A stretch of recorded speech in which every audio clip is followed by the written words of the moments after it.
She is a digital marketing specialist who can spin the meanest website around. And he's host of the TV show Buzz, which features nonprofit organizations receiving marketing makeovers. Here on Buzz for Good, we talk all things nonprofit, the people they serve and the good they do. And we talk to creative professionals and provide marketing tips and tools to help your nonprofit achieve more. That's right. Buzz!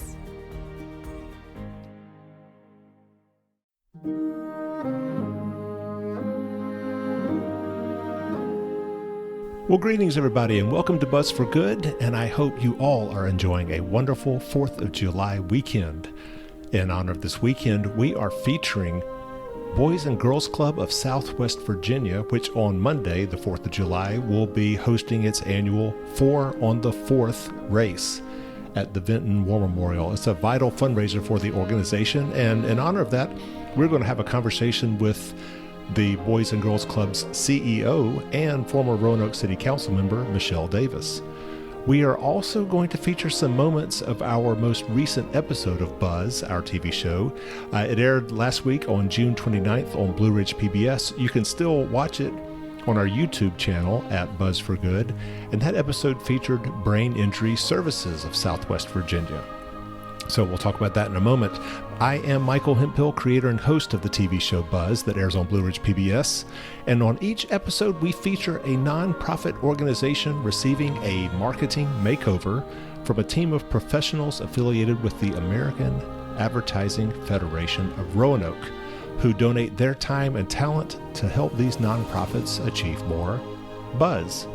You can stay connected with us throughout the week at our website, Buzz for Good. That's Buzz, B-U-Z-Z, 4 good.com, as well as on our Facebook, Instagram, LinkedIn, and YouTube channels at Buzz for Good. I want to thank our sponsors, Freedom First Credit Union, where people bank for good. Find out more at freedomfirst.com, and the Roanoke Cultural Endowment, supporting the work of some 30 different arts and cultural organizations throughout the Roanoke Valley. More at RoanokeCulturalEndowment.org. Now, Monday is the 4th of July, and it is the day of the annual 4 on the 4th race that raises money for Boys and Girls Club of Southwest Virginia.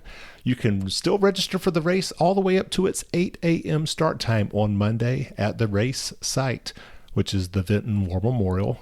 Or you can go to 4onthe4th.com. That's 4, F-O-U-R, ONTHE, 4th.com. So 4 on the 4th, or just Google 4 on the 4th Roanoke and you'll find it there.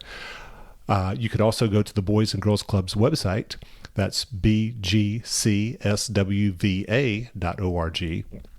And to talk a bit about this race, and more importantly, the amazing work the Boys and Girls Club does throughout the Roanoke and New River Valleys, I caught up earlier this week with Michelle Davis, CEO of the nonprofit, and we will pick up our conversation there.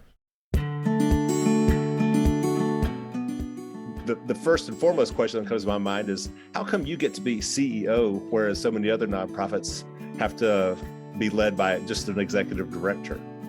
Oh, I love that question. So it's actually a pretty simple response, which is that Boys and Girls Clubs of America calls all of its executive directors CEOs. And the reason being, running a for-profit and a not-for-profit, as it turns out, the only difference is really in the accounting. And so they felt like there was an opportunity there to try and equalize the professionalism of the people that they have running their organizations versus people who are running, businesses and call themselves, or a for-profit business and call themselves CEO. So I always like to argue too, at the end of the day, what I do is a lot more difficult because I don't have a widget to sell. Right. Being able to make our payroll, we have 143 people on payroll right now. Being able to make payroll really is by selling the dream or the idea that we can really benefit the community and do something together. So I don't have a widget to sell. It's just the stories of the kids who, have these incredible outcomes and bright futures and really, have really incredible lives because of the services that we're able to offer from ages 5 through 18. Yeah, well, I definitely want us to cover some of those personal stories that make such, compelling work for you. and my personal grudge when it comes to nonprofits, nonprofits are always told, oh, you need to operate more like a business and yada, yada, yada. Well, I'm sorry. There's no profit to be made in, helping the homeless or in providing food for someone who is in need. Or in your case, there's no profit to be made in providing after school and summer programs for low-income children throughout the area. And so, so I appreciate the desire to be viewed more professionally with CEO versus executive director. But at the same time, come on, folks, cut nonprofits a little slack here, because they're operating under a different economic model altogether. And it's certainly, it is interesting. And it's been really interesting too, I would say, during COVID, as there has been federal money available both to for-profits and nonprofits, but really the federal money went to for-profits first. Yeah. So even if you remember the first round of PPP lending, it was uncertain at first whether or not nonprofits were going to be able to qualify for that. And I think it became really apparent that the work that these nonprofits do, if there isn't anybody making any donations because they aren't working, then the entire, infrastructure of our country was going to be up a creek without a paddle, because we didn't have anybody that was going to support the work that was still needed. So childcare being a great example of something that was really necessary in order to get people back in the workplace. But in low-cost childcare like Boys and Girls Club, or free, depending on what your location, then how is that going to get paid for, and how are we going to stay open? And so I think it really has actually helped elevate the nonprofit to a different level, as we've all worked to just keep our doors open. Right. Lovely. Lovely. Well, once again, I'm with Michelle Davis, CEO of Boys and Girls Club of Southwest Virginia, and featuring her this weekend of 4th of July, because on the 4th of July, Boys and Girls Club of Southwest Virginia has its annual 4 on the 4th race that's going to be at Benton War Memorial, and we're going to come to that later. That 4-miler that takes place on July 4th, big fundraiser. We'll talk about that later. But first of all, Michelle, I want to rewind in time a bit, because where you and I first met each other, and actually I believe it was about 10 years ago. Hard to believe, but I had just started work as the new director of development and marketing at the Science Museum of Western Virginia, right as we were about to move back into Center in the Square following this massive renovation. Mm-hmm. And I was tasked with hiring a marketing manager. Mm-hmm. And I get this lovely resume across my desk from one Michelle Davis. Mm-hmm. And I'm thinking, oh, she would be spectacular, just given her qualifications. And I remember calling you up, and you being very businesslike, one of your first question was, well, what's the salary scale? And I had been authorized to offer up to a particular paltry amount. And and you were very polite, but you basically said, I'm looking for something a little better than that. Well, you're missing one piece of the story, Michael. Okay. Which is that, so it would have been a little over 9 years ago, because I was pregnant with my daughter at the time. Mm. So I had a family that I was having to figure out how in the world I was going to take care of my family. And so it would have been like, my daughter just celebrated her 9th birthday. Right. 2 days ago. Okay. So it would have been about 9.5 years ago that I was trying to figure out, oh man, so it looks like having a kid is going to be really expensive.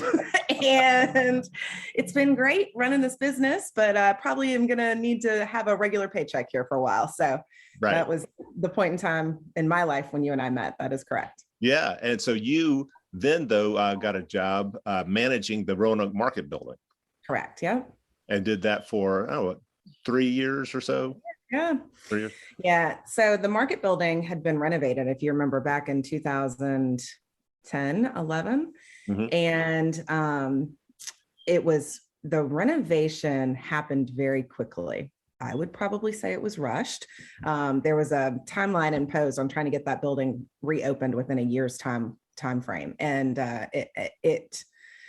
when it reopened, it was not fully leased, and the vibe in the market building, so anybody who obviously has been around Roanoke for a long time will remember taking field trips, perhaps in my case, when you were a kid and you were in school. And, the market building was so cool because it was this indoor food court. We got to run around. Mom and dad gave us a $5 bill and we could get pizza and candy and while we were going to the science museum. And so it was so much fun. And when it reopened, it just wasn't the same building anymore. And even though people wanted the change because the old building was pretty dirty, it has taken people so long to get used to and appreciate the renovation that was done. And so I was brought in to try and really bring attention to the market building, get it fully leased was a big part of my responsibility, and get people interested in coming back out there again. So, we tried everything from a marketing standpoint. We did movie nights, we put on major events in Market Square.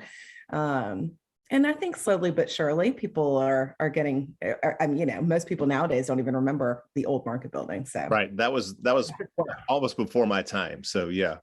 Yeah. Yeah. Well, what was the big takeaway from your time there when it comes to, advice for nonprofits? What did you learn from that experience? I think one of the coolest things about the market building is the public-private partnership. That was the first experience I really had working in that environment where, the city of Roanoke owns the building, but it's run by a board of directors. And that relationship had to be set up because new market tax credits were used to fund the renovation. So that was the structure that was required. And then in addition to that, I actually reported to the management company that was managing the building as well. So it was this, I like to say I had three very disparate groups of bosses, all of whom needed to be kept happy. And so understanding those kind of stakeholder relationships was really, it was a learning on the fly. But I think that true public-private relationship or partnership where you've got the city who is invested because it's important, it's a public entity, it's important that the citizens have this as a part of the downtown landscape. And so you had that city funding that was coming in each year, but on top of that, we had to make ends meet on our own. And so we had these, the city still funds it today to about $300,000 a year. And then we had to put on these events. And so the Charter Hall event space up top, which I came from an event planning background, getting that rented out, finding what the right balance was and price points with that space. And then really, I loved the part of working with the individual small businesses downstairs. They were mostly restaurants. We did have a couple of retailers that we were trying to really recruit those retailers back in the building as well. But really helping small businesses with a collaborative plan on how we were going to market, what we could do to try and make sure those businesses would be successful, trying to get foot traffic in the building to benefit everybody. So that collaborative atmosphere, I think, has been the most helpful that I've really carried on into my next line of work, which is this one, Boys and Girls Club. Excellent. Well, but there was a critical few years in between that job and this job, where in 2016, you became the youngest person ever elected to Roanoke City Council. No, the youngest female ever elected. I will correct you on that. There was a male that was elected that was a few years younger. Okay. Yeah, youngest female. Right. Well, so that was in 2016. What inspired you to even do something like that? Yeah. Well, so here's the fun part of it. City Council is a part-time job. So I did simultaneously, after being elected to City Council, took the job at Boys and Girls Club. So those two things were pretty much simultaneous in my head. So it was, and the fact that we have City Council members, who are helping to govern and create policy for a city of 100,000 people, but they're doing it literally on a part-time basis is just insane. That's something that I wish we could get fixed at the state level. Yeah. The city deserves full-time council members. So what inspired me to run was that we as a community had really been focused on this outdoor branding, the amenities that we have that are drawing these young families to Roanoke. And so there's a real talk back in 2015 and 2013 and 2015 about young families getting people to move here, trying to grow the population base so that we have a stronger economic base, for our community. And to do that, We wanted to really talk about all these great opportunities. The cost of living was low, easy access to the outdoors, great jobs was a part of that conversation, although I think we were still really working to get those great jobs. And so I just kept looking at city council and thinking, how come we don't have someone on council that really embodies that? We don't have, a young mom on council who really can talk about, this is a great place. I feel like my kid is safe here. I have opportunities here, as a female at the board table, as well as, in the sandbox. And so all of these different kinds of opportunities that we were really trying to market, I didn't feel like was being represented on council. Yeah. So we kind of had a group of young families that were talking about how we could help and, just not just sit around and complain, but actually do something. And it's so much more fun to complain, though. I know, right? Well, the real story is, so, my daughter was probably 2.5 at that point, 2 years old. And I had gone upstairs to put her to bed one night when we had people over just to chat about what we were going to do. And by the time I got back downstairs, they were like, so you're going to run for city council, right?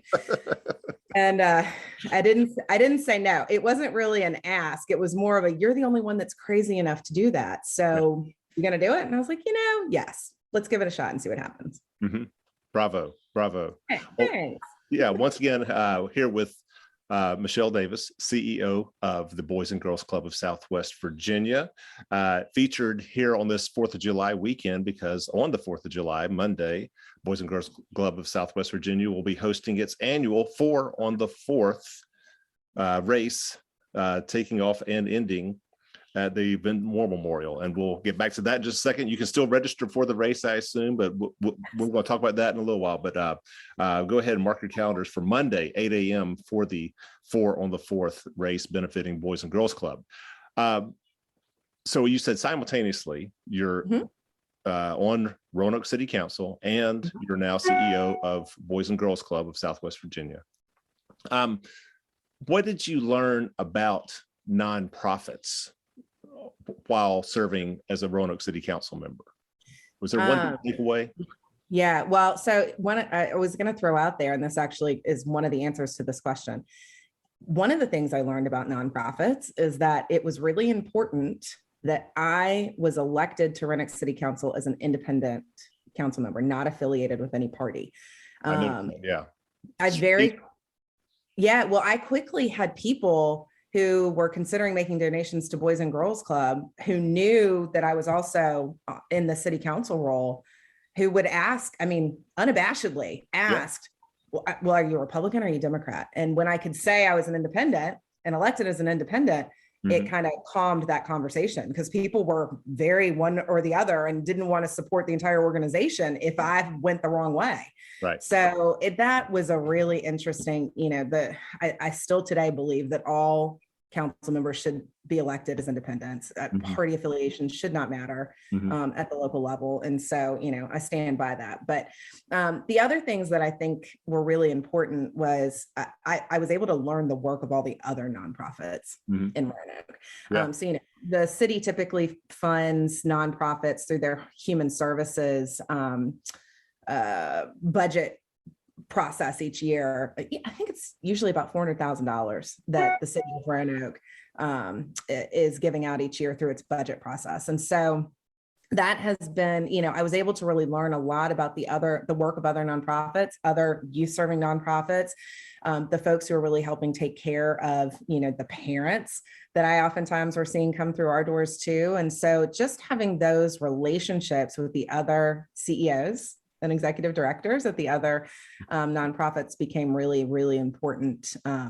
And much more so once we launched into COVID, because we all had that relationship that was already existing, and we were able to jump to action really quickly to work together as a network to try and create some, I would call it a safety net, really, for some of those families we were afraid we were really going to lose during COVID. Yeah.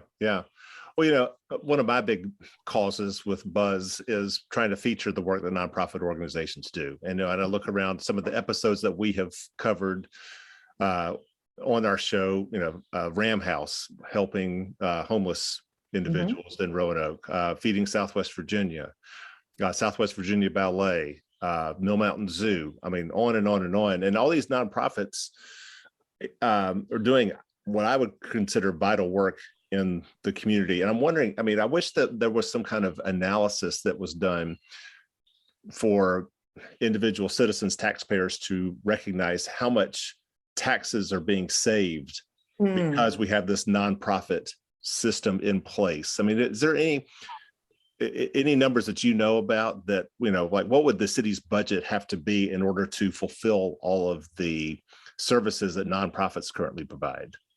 That's such an interesting question. And I don't have an answer to that, Michael. And I think that we could do that. I mean, as soon as you said it, I've got some folks in mind that I think we could put that data together. So let me get back to you on that specifically. I do know, from the Boys and Girls Club perspective, we do sometimes talk about, unfortunately, what the cost of incarceration is, and how by having youth within, our after school and summer programs, we are saving the cost of incarceration typically. So it's not, I don't ever want to say it's a one-to-one, right?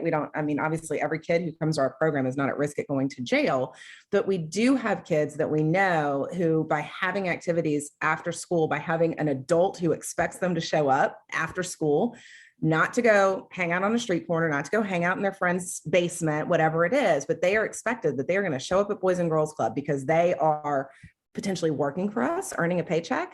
They are helping us give out snacks to the younger kids and, participate in sports activities or whatever that is, that we know we're able to keep them on a path that they see an opportunity for their future that exists outside of just that little kind of insular world that a lot of our kids live in these days, made even smaller, I would say, by social media. One of the great kind of myths of social media is that it connects you. And yet I think so often it actually just, with our kids, it causes them to withdraw. So that's one of the numbers that we use sometimes. I don't just talk about our kids as being at-risk kids. Yes, some of our kids are at risk, but some of them are at risk for being bored versus at risk of going to jail. So, we talk a lot about our kids and their strengths and their opportunities, not just the issues that they may be facing at home or in their life. Nice. Yeah, it's just a question that I often consider is,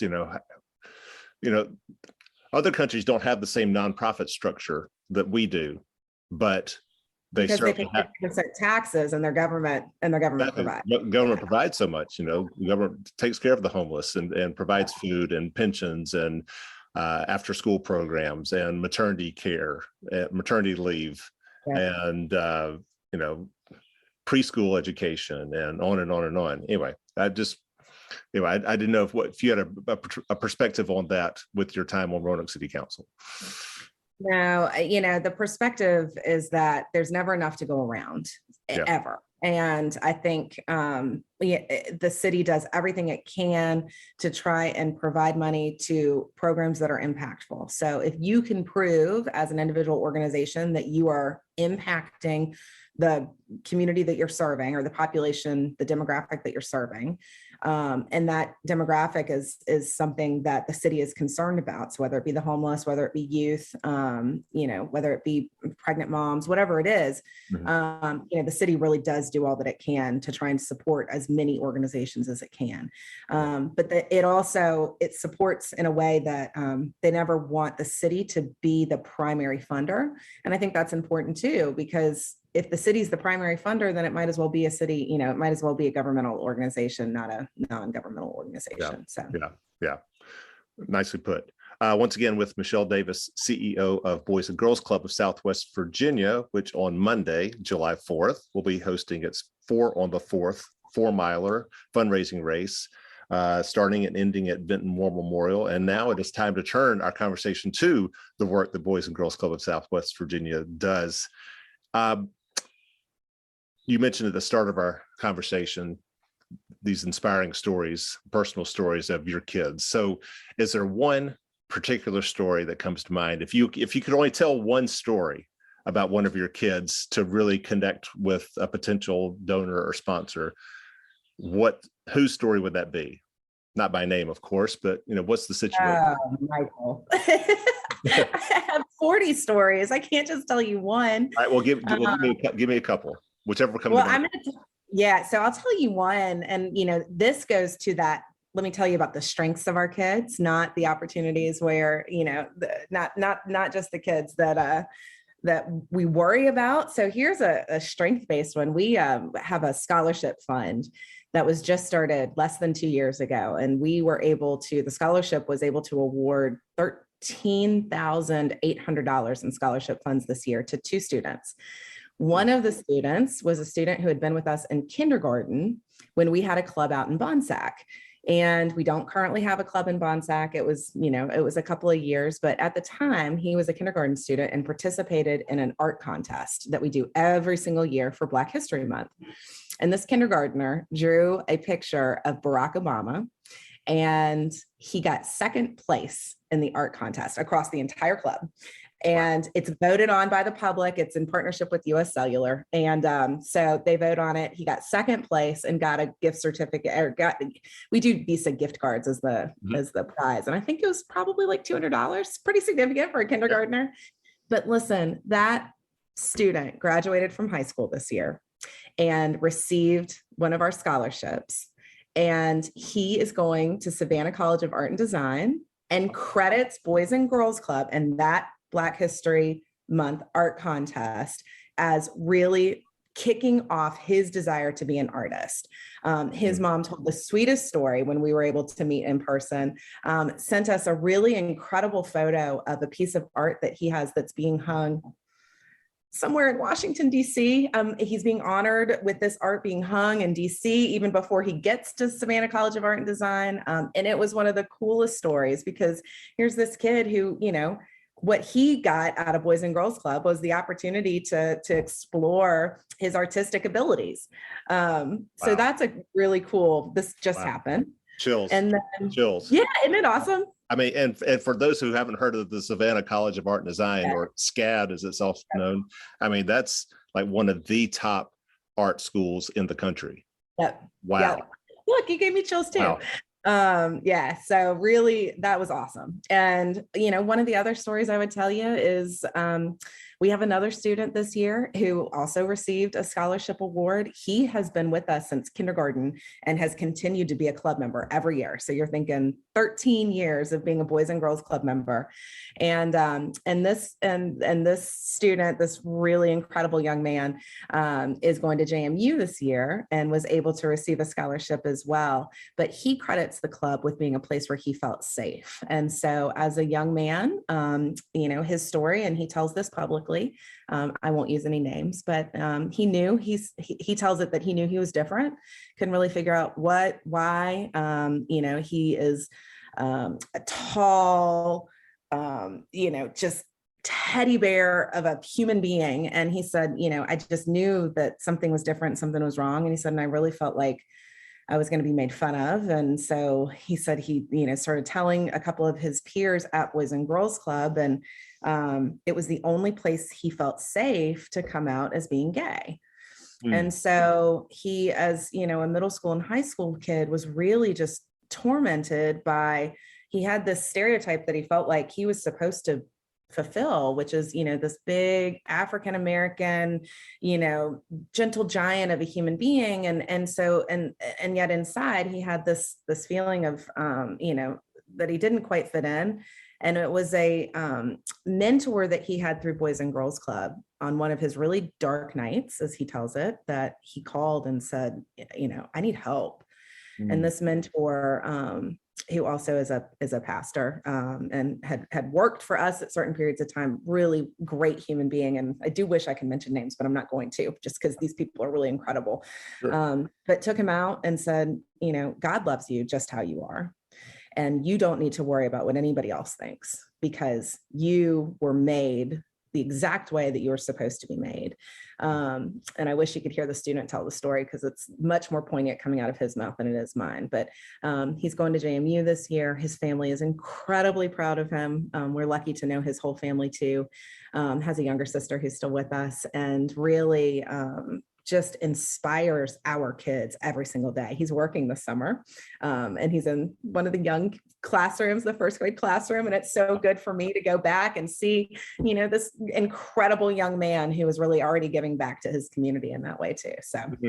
Oh, well, two lovely stories. And I imagine those are two of just many, many stories that you have. Absolutely. Yeah. I could tell hundreds, but yeah, there's two for you. All right. Well, so Michelle, give us the official elevator pitch for Boys and Girls Club. Yeah, Boys and Girls Club. Our mission is to provide a safe place after school and during summer for our kids who need us most. And like I said early on in this interview, the kids who need us most look different in every community we serve. Mm-hmm. So we're in Montgomery County, Franklin County, Roanoke City, Roanoke County, and Salem. And it's not just a financial need always. Sometimes it's that there's literally nothing else to do.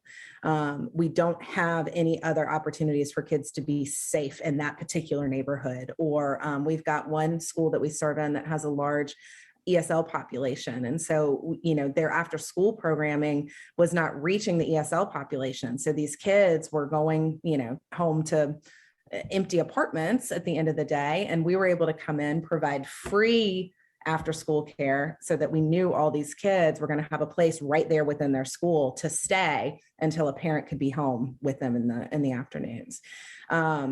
During COVID, we were, I think, critically important. We were open for 57 weeks straight, providing all day care for kids. So to put that in perspective, we usually only are open all day during the summer for 8 weeks during the summer, but we were open for 57 weeks to provide those virtual learning centers so that any parents who were back at work, or even if they were working from home, but couldn't get their work done and their kids' schoolwork done at the same time, their kids were with us, and we had our staff working. I remember walking into a first grade classroom one day during COVID, and we had a staff member that was trying to work with 6 different first graders who were all on their laptops with their headphones on, working with 6 different teachers. So, it was incredible. Our staff really showed up during COVID.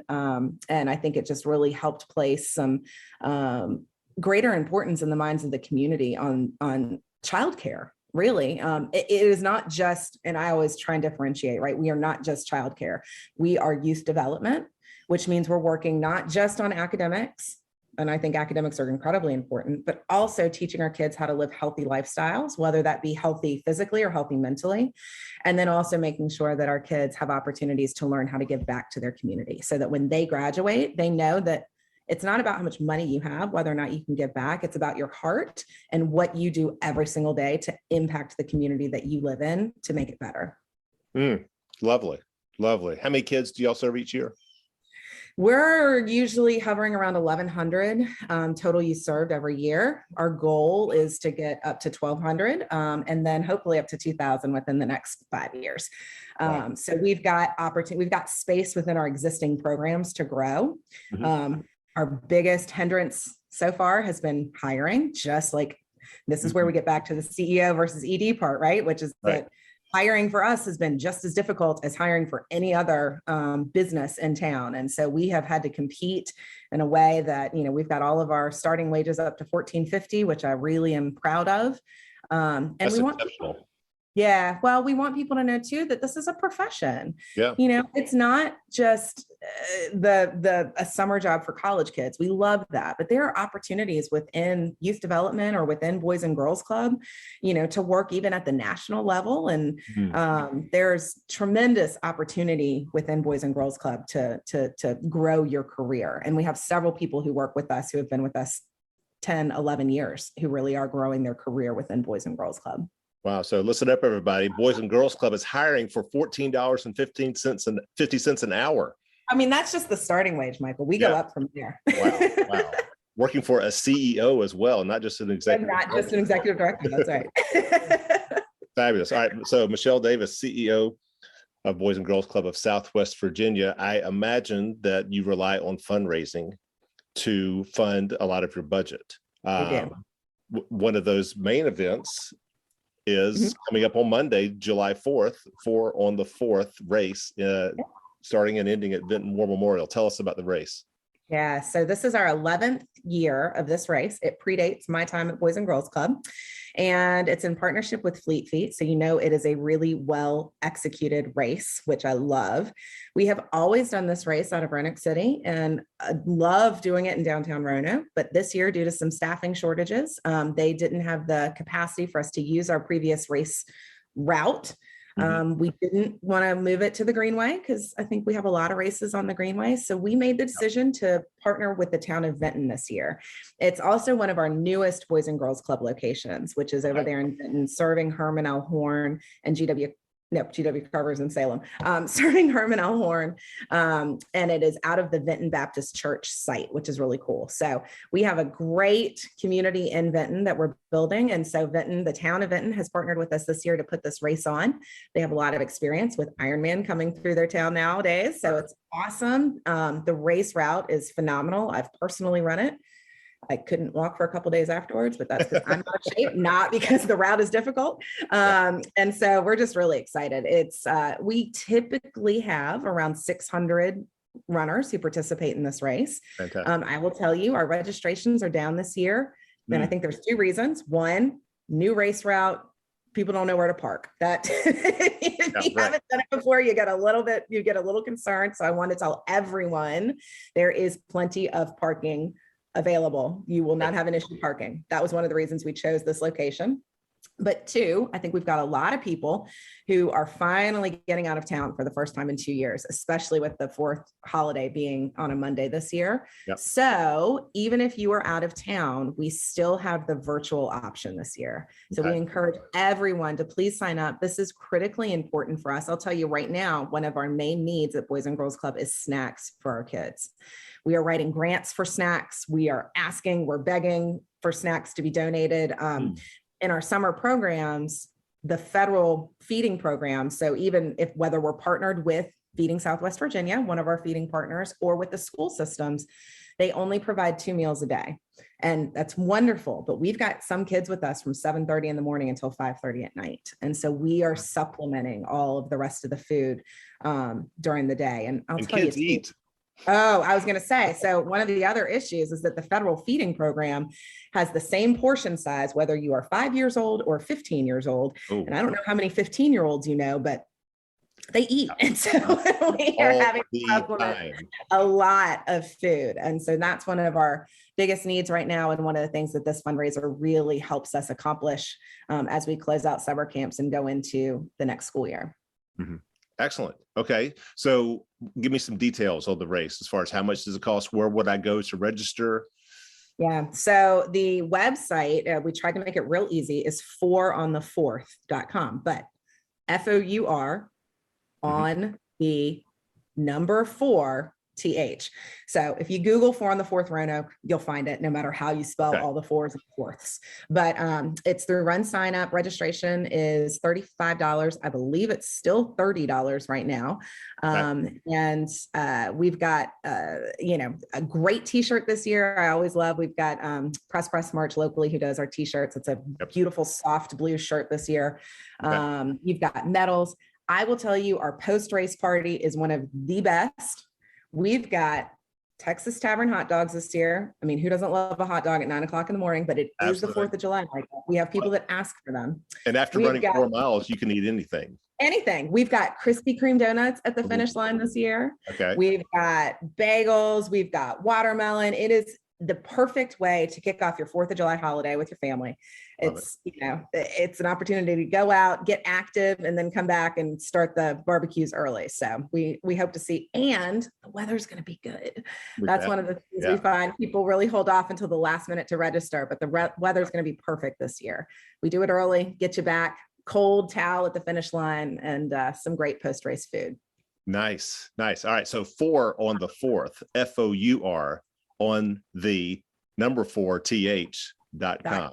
That's it. Yeah. Okay. So a 4-mile race that starts and ends this year. First time new course, Vinton War Memorial, but plenty of parking. A lot of fun, great food, great cause. So excited for you guys. And I hope you have just a spectacular turnout on Monday, July 4th. And I'll tell you too, Michael, we accept registrations right up to 8 o'clock on Monday morning. We also have a kids fun run that is available. And so we do that at 9 o'clock at the same start finish line as the adult race. And so bring the whole family out. The kids can participate in the fun run. There's no cost to register for the fun run unless you want a t-shirt. And then we just have a fee that covers the cost of the t-shirt for your kid. We'd love to have the whole family come out and participate. Lovely. And people want to do more than just participate in the race for Boys and Girls Club. They can find out more about you guys at BGC, as in Boy Girl Club, SWVA, as in Southwest Virginia.org. Okay, fabulous, fabulous. Well, you and I are going to be seeing a lot more of each other over the coming months because Buzz, our TV show, is going to be featuring Boys and Girls Club of Southwest Virginia on an upcoming episode. And we're excited to be able to start that production. I believe we're going to do end of summer so we can catch some of your summer programs at all of your locations. And then we will transition into the school year to then catch your after school programs. So, well, and I'll let the cat out of the bag. Sorry, don't get mad at me, Michael, but It is our 25th anniversary this year. So it's one thing we didn't have done, but we have been around serving this community for 25 years. And we're really going to hit it home this fall with a huge 25th anniversary celebration. And you and Buzz for Good are a big part of that. So thank you for that. Michelle Davis, one more time, thank you so much for joining us here on Buzz for Good, and good luck on Monday for your 4 on the 4th. Michael, thank you so much. I hope everybody has a wonderful and safe holiday weekend. And don't forget, wherever you are, you can register for our race, even if it's virtual. So we hope everybody will show up this year in support of our kids. Thank you. Thank you.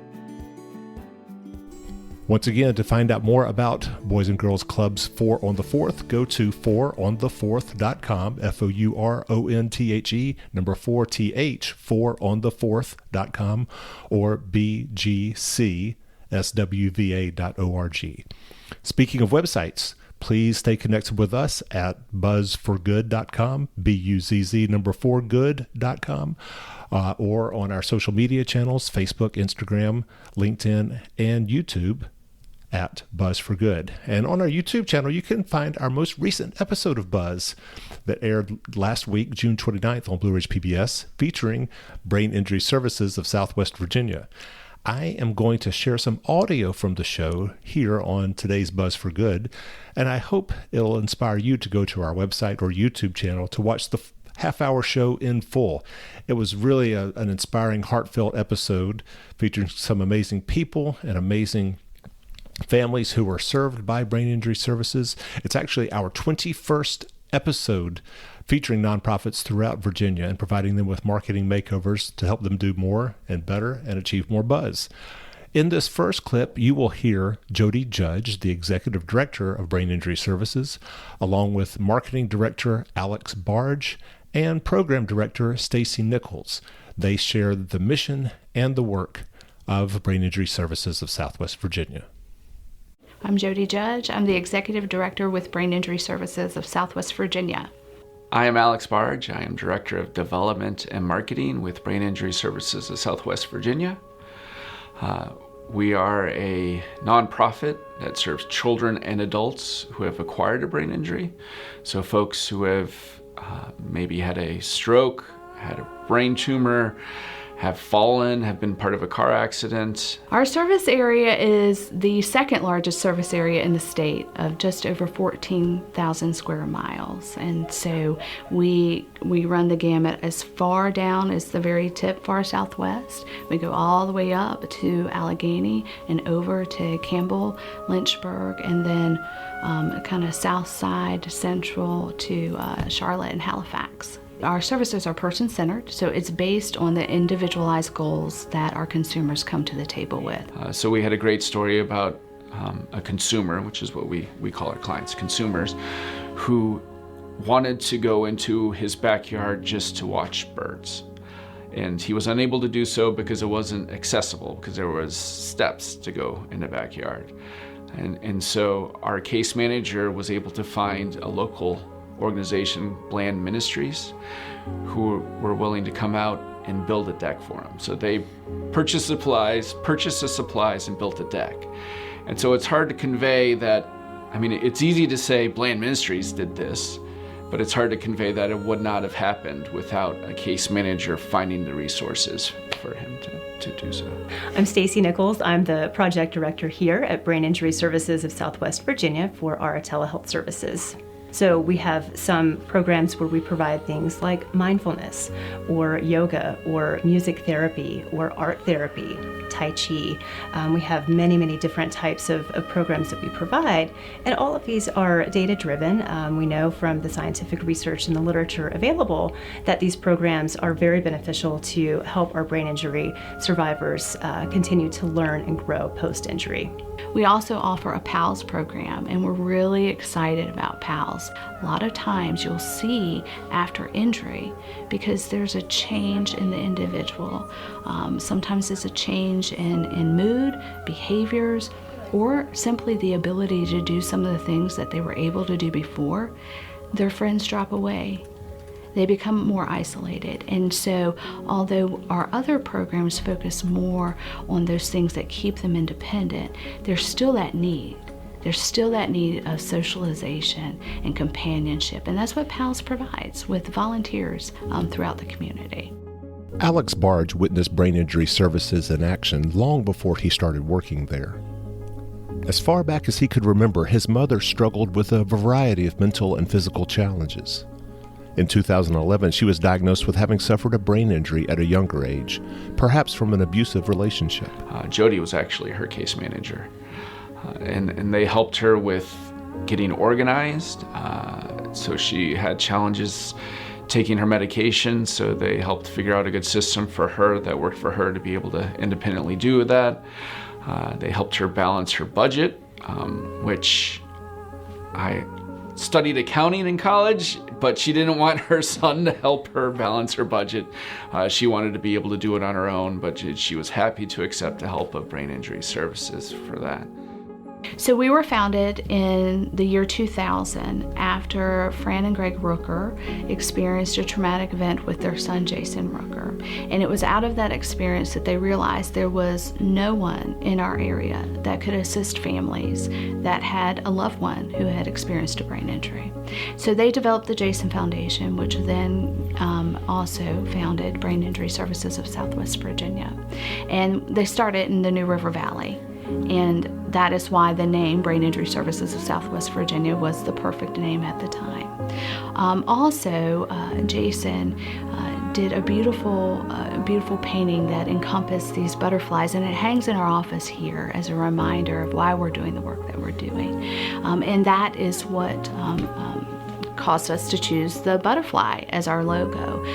Butterflies have a lot of meaning, and there's that whole transformation that happens, and that whole kind of evolution of miraculous change and transformation, which is what we're trying to produce in our families.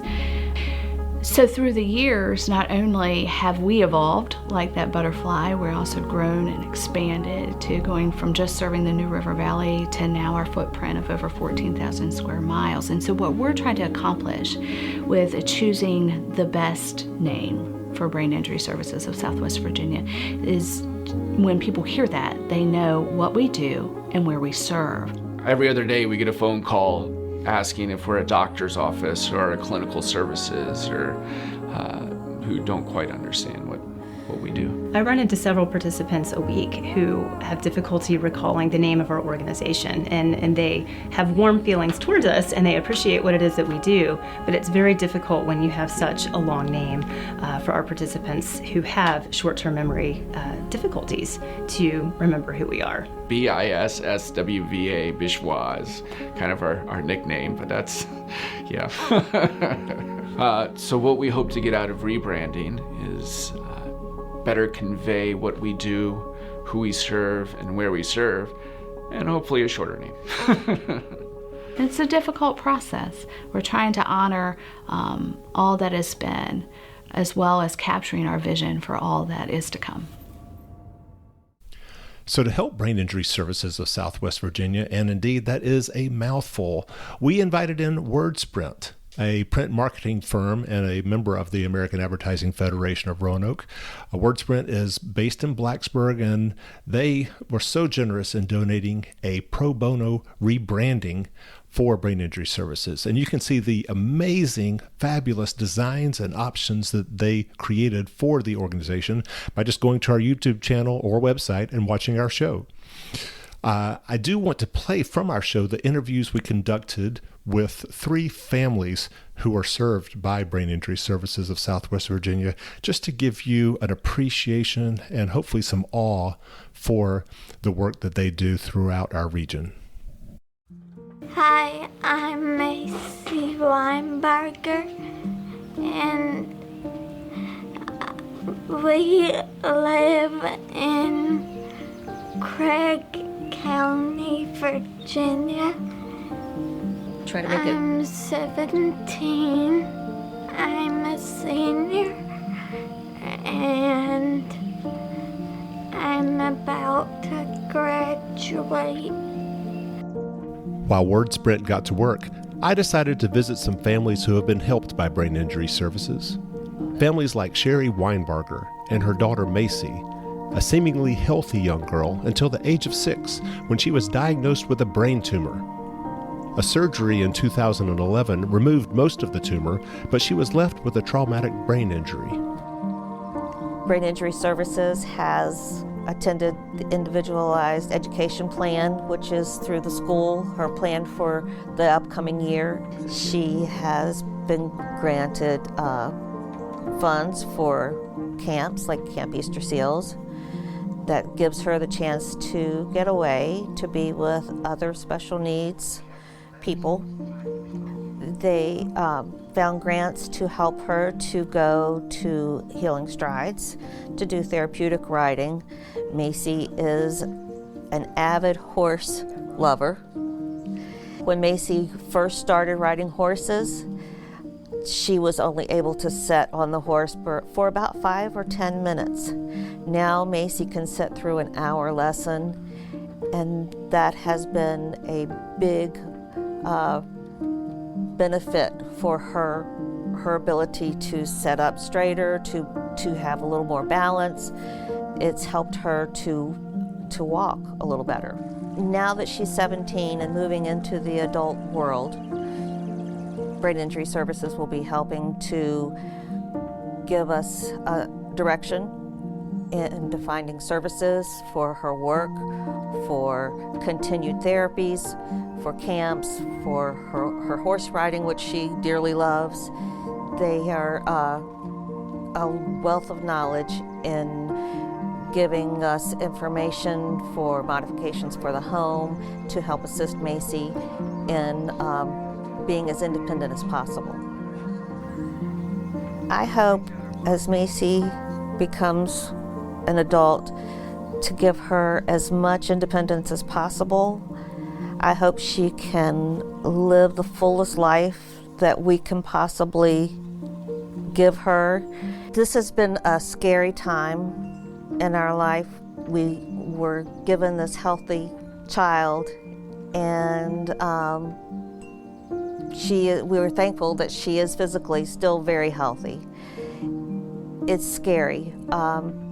Without Brain Injury Services, we would be floundering. In Floyd County, I visited Rosaura Perez. A victim of both gang violence and an abusive husband, Rosaura fled her native Mexico with her 2 sons. Her older boy, Brian, had suffered a brain injury at birth. With help from Tara Orlando, president of the nonprofit Floyd Friends of Asylum Seekers, Rosaura shared her story with me. Pues me ayudaron mucho. They've helped me cuando más lo greatly necesité. when I needed it most. Estábamos platicando que yo estaba a punto de volverme loca. Since I was about ready to go nuts. Yo veía a mi hijo que se me I saw estaba my son, muriendo. he was dying. He was. Pues me venían los biles del I was getting all hospital, these bills, hospital bills, de las ambulancias. ambulances, Y Dios mío, yo decía, ¿qué voy a hacer? ¿Qué voy and a hacer? I was like, what am I going to Pero do? How am I going to gracias do a this? ellos But y thanks la to them organización que and this me está organization, ayudando, they helped us. ellos me ayudaron a pagar todo. They helped me Todos pay los these biles. bills. Ahorita yo no tengo biles. So thank God now I don't have medical bills. doctor. And the les medicine now that ayudaba the child is taking are bastante. Antes yo working. ya tenía miedo. Before I was Porque afraid era diario que él because se me daily enfermaba. he was having issues, Cuando and él he le was. empezaba a doler la cabeza es que ya se me iba a desmayar o ya He va a would have these convulsionar headaches, y- or we thought he was going to faint, or he was going to start Pero having ahora ya no. convulsions. But now, no more. La organización de Brain services, injury ella nos services, trajo brought material us para piñatas. materials to make piñatas, y and sí, ella y el grupo nos ha traído mucha they brought pintura, us paints pinceles, and cuadros y también ella nos trajo easels and paintbrushes and all the necessary things for painting. El niño le ayuda It helps him demasiado tremendously. con el arte, porque cuando él le empieza el dolor de When he's starting to get his él me headache, dice, mami, he would tell me, ayúdame, vamos a pintar. please come, let's go Ok, paint. digo, dejo lo que yo So I estoy stop what I'm haciendo doing y él se pone and we start a painting. dibujar And he'll y start yo a drawing pintar. and I'll start painting with him. Y así él se le And pasa little by rápido. little the pain starts to disappear and he's feeling better. Gracias al apoyo de ellos y de los del otro grupo también, de que Thanks to the Me han assistance we're ayudado getting, mucho. they've helped me quite a lot. me han ayudado mucho. Yo ya estoy más tranquila, pues pagaron I'm todo lo calmer. que yo debía en el hospital. Me han ayudado They've helped con me los niños. greatly. Tratan de hacerlo. And they also sentir, help me with the children, helping nos traen make them material feel para trabajar. welcomed and give them things to keep them amused and occupied. Porque gracias a eso también el niño, él ha cambiado mucho. He says the child has changed a lot. Él ahorita ya se mira que ya está más contento. He's now, ella se it's obvious that ríe. he's much Antes happier. él Now he estaba- smiles and he laughs. Antes Before, él estaba como todo el tiempo enojado. he seemed like he was always mad. En cambio ahora él And now- ya se motiva. Now he's more motivated and he feels more alive and more excited to be alive. And in Roanoke, I met Francine Kasongo, a refugee from Congo by way of South Africa in 2016. In 2019, her car was struck from behind while she was driving, and she suffered a debilitating brain injury. And they took me to the ER. Right there, didn't see something, but later, a few days later, I couldn't move, I couldn't talk. For 2 years, Francine struggled just to move and experience the brightness of sunlight. These days, thanks to Brain Injury Services, she's able to make daily walks to a Roanoke community garden where, as part of her therapy, she tends a plot. When the first case manager meets me, they start right away helping me to find right doctors, right place to go, and they were with me to all my appointments. How many appointments would you say you had? In 1 year, I had 131 doctor's appointments. I am having some space at community garden that my friend helped me to get that. So I'm working there by walking to that place and coming back. I can read. I could not read for 5 minutes. Now I can read for 15 minutes. And not just reading and processing. I was not able to do that. I can process what I'm reading. Since I've been doing that, is about 2 months. I started in end of February. I regained my right side. I regained my balance. I can say about 80% of my balance has come back. I was having trouble to walk. This leg, they were working on it every day. Now I can walk without cane completely. I can use my hands with no pain anymore. Sometimes, if the brain is acting, I can have the pain now. But without that, I don't have much pain anymore. So I like the kind of walking outside. And this hill going down and up is a hiking. I had the work, and my heart was kind of beating so fast, and I was getting tired, palpitation, all kind of feelings. But my heart became stronger. I'm sleeping better than ever. So one more time, I invite you to please go to our YouTube channel at Buzz for Good and watch the full show on Brain Injury Services of Southwest Virginia. Again, it was our 21st episode, dating back to August of 2020 when we aired our first show. And so your favorite nonprofits are featured on our show, and we'd invite you to dive in deep and learn more about each of them and figure out ways that you can stay connected with them. I hope each of you enjoys a wonderful, safe, and patriotic 4th of July weekend, and that we all continue being a buzz for good, not only for this community, but this country that we all celebrate.